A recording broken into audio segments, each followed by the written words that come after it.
Hello, welcome to Outside the Bubble, a national security program that looks at national security issues from the perspectives of people who live outside of Washington, D.C. Today, we're in lovely Tampa, Florida, a city known for its beaches, for its water, and for its gracious hospitality. But it's also known for its hosting of MacDill Air Force Base and U.S. Special Operations Command and U.S. Central Command, two joint military commands that have been at the center of the American national security scene for the last few decades. Evelio Otero, known as EJ, a former U.S. Air Force colonel who served at both SOCOM and CENTCOM during his careers. Welcome, EJ. Tell us a little about yourself. Well, thank you so much, Greg, for having me here today.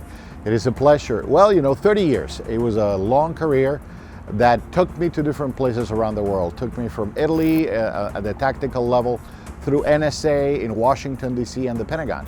But most recently, at the end of my career, it was at Central Command co-leading the effort to establish the Central Command headquarters in Qatar as we were gearing up to operations in Afghanistan and Iraq. And then most recently at Special Operations Command, where I was in charge of the division coordinating alliances with fellow countries that had the capabilities and the desire and common desires of national security and help us force multiply our capabilities around the world. So it was a great career, and I am delighted to be here, and thank you again, Greg. EJ, thanks very much. It's a small world, the world of diplomacy, and it's kind of strange that our paths didn't cross. But I did that in my career, serving in Libya and Afghanistan, in Bahrain, and Yemen, Syria, and the Gambia, and also negotiating trade deals. And I always appreciated working with my military colleagues. Together we were able to achieve great things, and we continue to do so today. But now, EJ, you and I work for a small company called Gemini Industries Incorporated. Sometimes I think of it as like a story that I used to read when I was a kid, and I read to my own kids. It was a story about the little engine that could. That engine that just kept on going. It never quit. It was always there, delivering high quality services and products to its customers. EJ, what do you think about Gemini Industries Incorporated? Gemini provides a seamless integration into the national security sphere. It provides assistance in services, intellect from its vast personnel around the world, across all the agencies and around the country. This is a company that understands how national security works from its leadership all the way down. The country does well. The country can do fantastic in the future, and it has in the past because of companies like Gemini. It is truly a privilege to be working with such a visionary in the industry like Gemini is. EJ, I couldn't agree with you more. Gemini Industries brings an all-in commitment to customer service to every one of its clients. And it adds to that a no-fail, no excuses performance standard. We don't make excuses, we fix problems. We provide solutions, and we get the job done for our team. Now, one of the things that we are looking at right now is a range of threats that are changing in today's world. And one of those threats that we have seen arise is a change in the nature of conflict, in the nature of competition between states. It used to be that states were the countries that we looked at as threats, countries like the Soviet Union. And so we built large armies and big air forces and big navies. And we thought that, and when the Soviet Union fell, we thought that perhaps that kind of threat had gone away. But a new threat emerged to replace it, something called today asymmetric warfare. It began with terrorism in a place called Munich back in 1972, and then in Beirut, and at Hobart Towers, and 9/11, and again in Iraq and Afghanistan, and then in Benghazi. Terrorism became the threat that we had to contend with. And coupled with that was counter-narcotics, the rise of drug gangs that infected our countries with terrible, terrible narcotics and cocaine and addicting drugs. EJ, when you were at SOCOM and CENTCOM, these problems were things that you had to work on especially. Could you talk to us about asymmetric warfare and how we have to work and how we can work better to defeat these problems? Well, my generation was the generation that started looking at asymmetric warfare as a real true threat, because it was becoming not only terrorist ragtag groups of people here and there. Now they were getting political messages. They were being embraced by countries. They became the number one threat the United States had. So we had to work very closely with the Department of State anymore. It's not like the Department of State would do their thing and then the military would do their thing like it had been for decades before that. Now we had to work together. Now we are all warriors, to the point that in the military we're called warrior diplomats. And in the Department of State, you guys are wearing helmets going into combat areas with us. And that is something that we cannot escape from.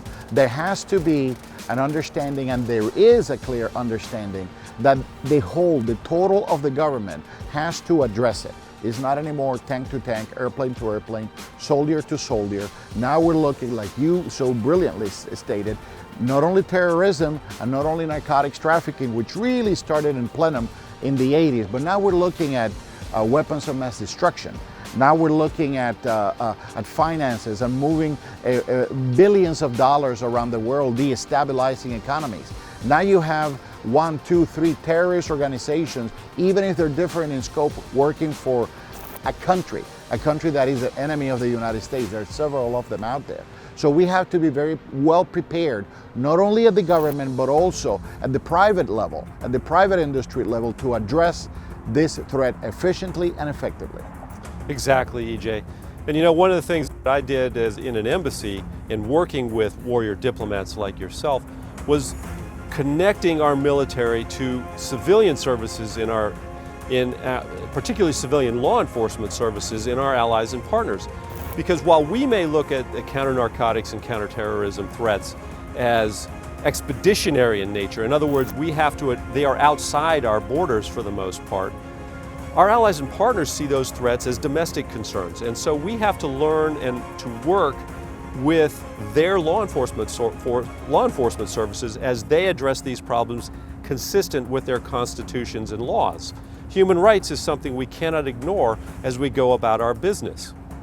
And so, EJ, I know you had some very special successes when you were at SOCOM and CENTCOM in developing the strategies and the coalitions that achieved successes in these asymmetric areas. Could you tell our audience about some of those? Absolutely. The first one was giving the teeth to the coalition as a concept, as a real concept during at the beginning of 9/11. Putting together a coalition.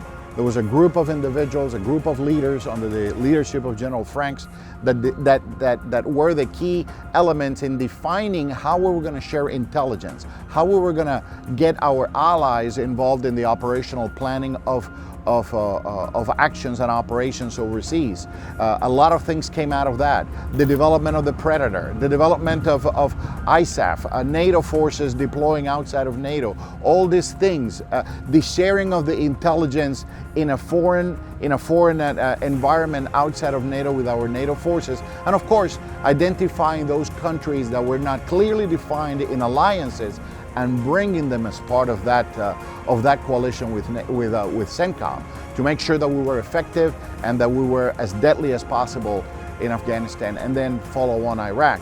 In SOCOM, it was a diplomatic understanding that we couldn't do the efforts of special operations forces on their own. They have to do it with partners around the world, and our little role in defining what were going to be the first few key countries that we were going to be partnering with was imperative. That's right, EJ. One of the things that I learned in my short period of working in Special Operations Command was the mantra that special operations missions are achieved by, with, and through allies and partners. They just cannot get the job done without them. You know, that brings us maybe up to the higher level of strategy, the concept of alliances and partners writ large. And President Trump has received a lot of criticism during his administration for the way he has handled alliances and partnerships. How do you see that issue, EJ? Unfortunately, most POTUSes, most presidents of the United States get attacked at some point or another in a way they have conducted alliances and coalitions, and that comes with the territory. It all depends on the interest of the countries that we're talking to, and it also depends on the interest in the United States of those groups that choose to criticize. At the end of the day, he is the President of the United States, is the national security policy center. He is the individual that defines foreign policy. So everything has to tie up. All those elements that advise the president, all those thousands of people in the military, in the Department of State, across the interagency, Department of the Treasury, Department of Commerce, all these individuals play a role in defining that policy. Once it is defined, it is for all of us to support it. Absolutely, EJ. That's something that you in the military learned, that we in the State Department learned, that our colleagues in the intelligence services learned, that when the president speaks, we act, and we go forward and do the job. EJ, thank you so much for joining us today on Outside the Bubble. I look forward to our next conversation. Thank you very much, folks, and see you next time. Thank you.